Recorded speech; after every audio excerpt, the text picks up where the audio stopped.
What is up, guys? Long time no ride. Finally cleared to go ride after my surgery. You can see the scar there. I had 3 pins in there. The video's up on my channel. When I got the pins out, it's pretty gnarly. So this is gonna feel good to go for a little ride here.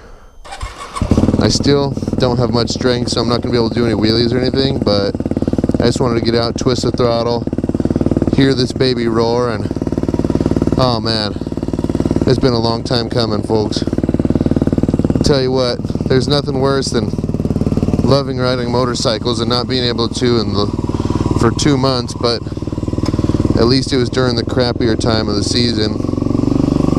Mostly it's been raining over here in Oregon. So we're just, like I said, gonna go for a quick little ride, give you guys a little update. Yeah. Alright, so yes. Oh, some corners already.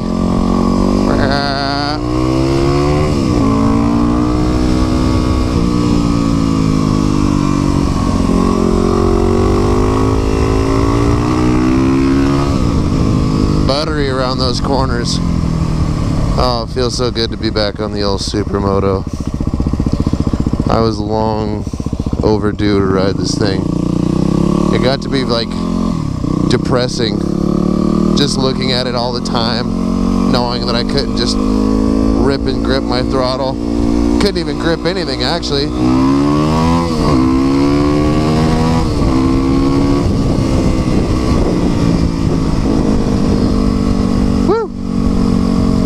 Feels a lot faster than it did when I got done riding it, or had to put it up, because I mean, I haven't really been riding, so of course it's gonna feel fast.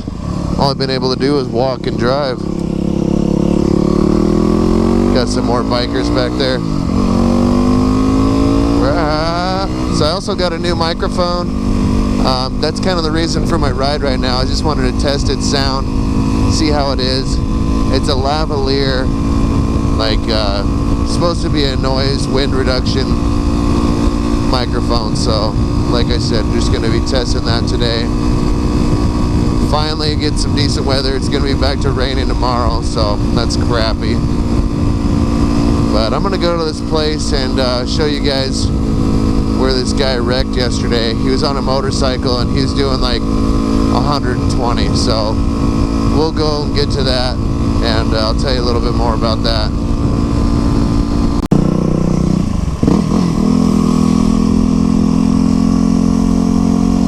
Alright, so we're just cruising through downtown here. What I was saying was, yesterday I was just riding around, kind of rode around yesterday before I made this video, so technically this isn't my first time back on. But anyway, there's a guy on a street bike and he's doing about 120, I'd say, in a 35 mile an hour zone.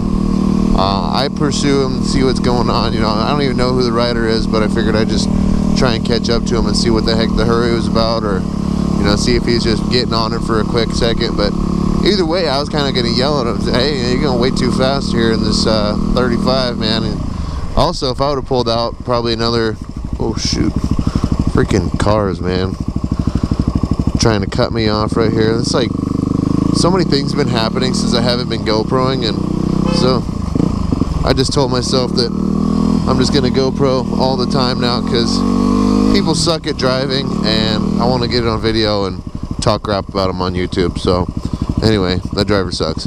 But what I was saying was, the street bike, he was going straight. I pursued him. I was about 500 yards away.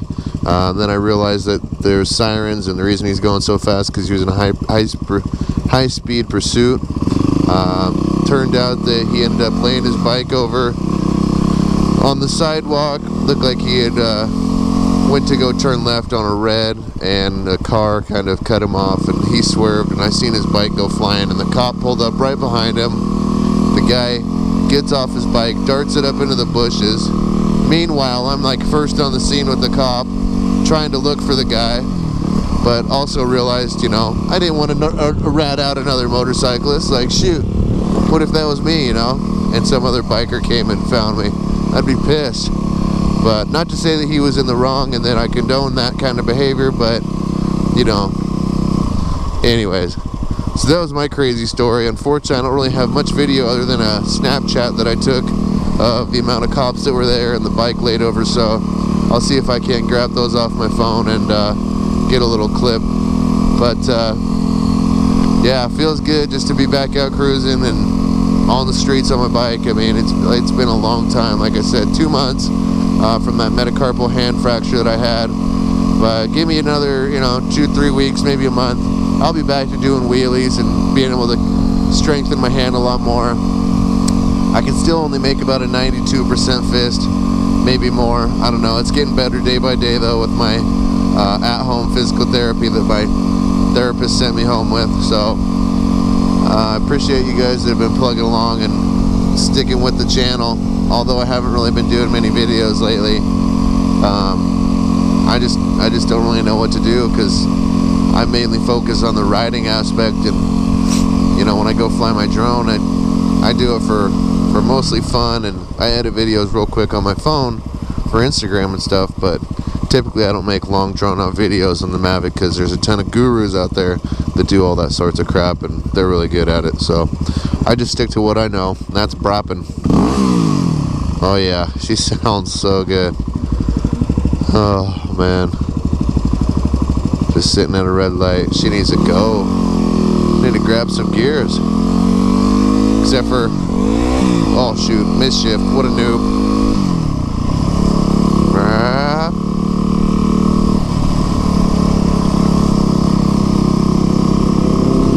Lots of bikes out tonight. It's good to see. I mean, summer is a coming.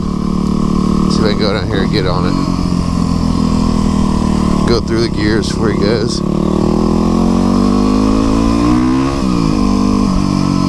Not so much. I'm on the way back out to my house. I'll for sure be able to grab some gears because it's not so residential. I'm always sketched out about cops.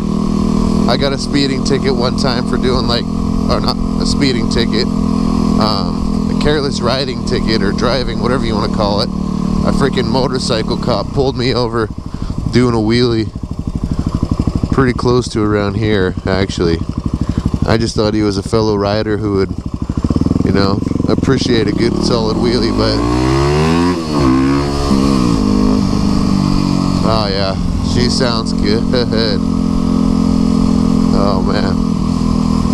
Although I can't wheelie, I can't explain how appreciative I am to have my hand back and be able to just come out here and cruise the streets.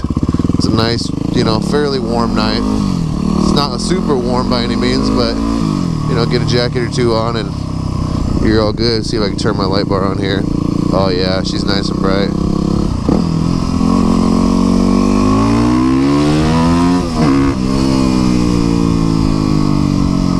Man, ever since I did the FMF programmer and whatnot, this sucker is a lot faster.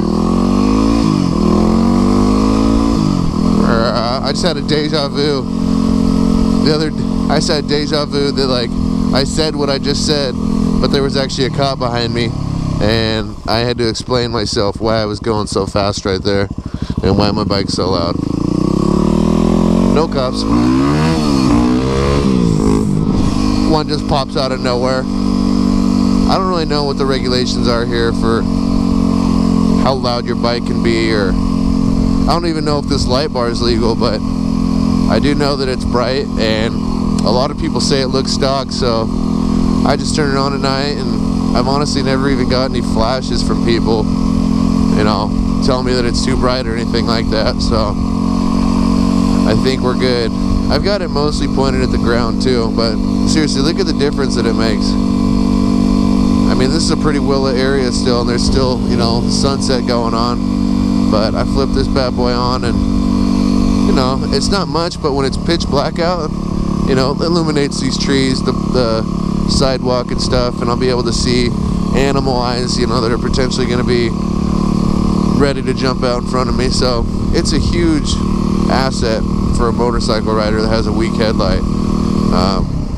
I know that there's like X2s and stuff you can buy that are straight up street legal that run LED or HIDs, but this works good.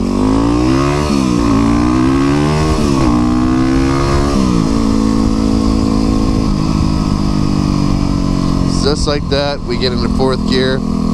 Once I get out here on this road where the speed limit's a little higher, I'll show you guys how fast I can wind through the gears.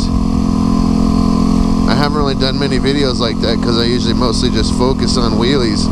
But those of you looking for the WR250R, the acceleration of this bike is amazing if you're willing to put a couple extra $100 into it. You know, like I said, with the FMF Power Core 4 exhaust and the EFI programmer unit, I was able to boost up my horsepower quite a bit. I don't know exactly how much as far as the number goes. I haven't dynoed it. But, oh, this is where I seen that guy on the motorcycle. So he's doing like, right? You see I'm doing 120 right there, right? And he's just hauling ass. And I'm behind him at this point, back to where I just was. And this light was red here. I believe there was cars coming across. As a cop pulled up to him, he wrecked right here, ran up in these bushes, and I pulled up right in here somewhere and was like, where the hell did he go? So he's running around these people's yards all throughout here, or who knows, maybe he ran down here and he was some sort of amazing track athlete and got away. But either way, they're gonna find you guys. You don't run on your motorcycle unless it's like unregistered, and you know it's not gonna get back to you and you don't care about your bike. But who wants to do that? Who wants to be riding around on an unregistered bike that anyone can take, or even, you know, disobeying the law and making motorcycles look bad? Here we go.